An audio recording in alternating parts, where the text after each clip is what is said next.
पानोडीत सयाजी शिंदेंच्या वाढदिवसानिमित्त अनोखा पर्यावरणपूरक उपक्रम. बालपण देवराईत 66 वृक्षांचे रोपण.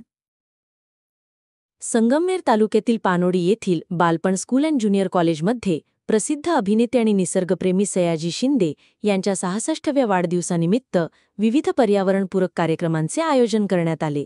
झाडांची सावली पेरणारे अशी ओळख असलेल्या शिंदे यांच्या कार्याला मानवंदना म्हणून विद्यार्थ्यांनी बालपण देवराई परिसरात 66 झाडांची लागवड केली. या विशेष दिवशी विद्यार्थ्यांनी सकाळी शाळेच्या प्रांगणात वृक्षदिंडी काढून सयाजी शिंदे यांना वाढदिवसाच्या शुभेच्छा दिल्या.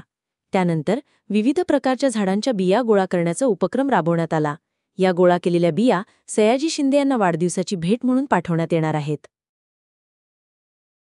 याशिवाय विद्यार्थिनींनी कल्पकता दाखवत प्लास्टिक आणि कागद यांसारख्या टाकाऊ वस्तूंपासून पर्यावरणपूरक राख्या तयार केल्या.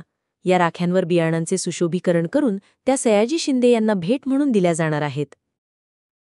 सयाजी शिंदे यांच्या सह्याद्री देवराई ही एक व्यापक संकल्पना असून या अंतर्गत महाराष्ट्रात अनेक ठिकाणी देवराई उभ्या केल्या जात आहेत. या प्रकल्पांतर्गत देशी आणि दुर्मिळ वृक्षांच्या लागवडीवर विशेष भर दिला जातो. बीड आणि माढा यांसारख्या ठिकाणी त्यांचे देवराई प्रकल्प यशस्वीपणे राबवले जात आहेत. या उपक्रमातून त्यांनी आत्तापर्यंत लाखो वृक्षांची लागवड केली आहे. संगमनेर तालुका दूध उत्पादक संघ आपल्या दूध उत्पादकांसाठी घेऊन आले आहेत राजहंस मिल्किंग मशीन व चाफ कटर योजना. या योजनेअंतर्गत आपणास बाजारभावापेक्षा कमी दरात उपलब्ध करून देत आहे. नामांकित कंपनीचे मिल्किंग मशीन व चाफ कटर सुलभ हप्त्यांमध्ये उपलब्ध केले आहे. तरी सर्व दूध उत्पादकांनी या योजनेचा लाभ घ्यावा.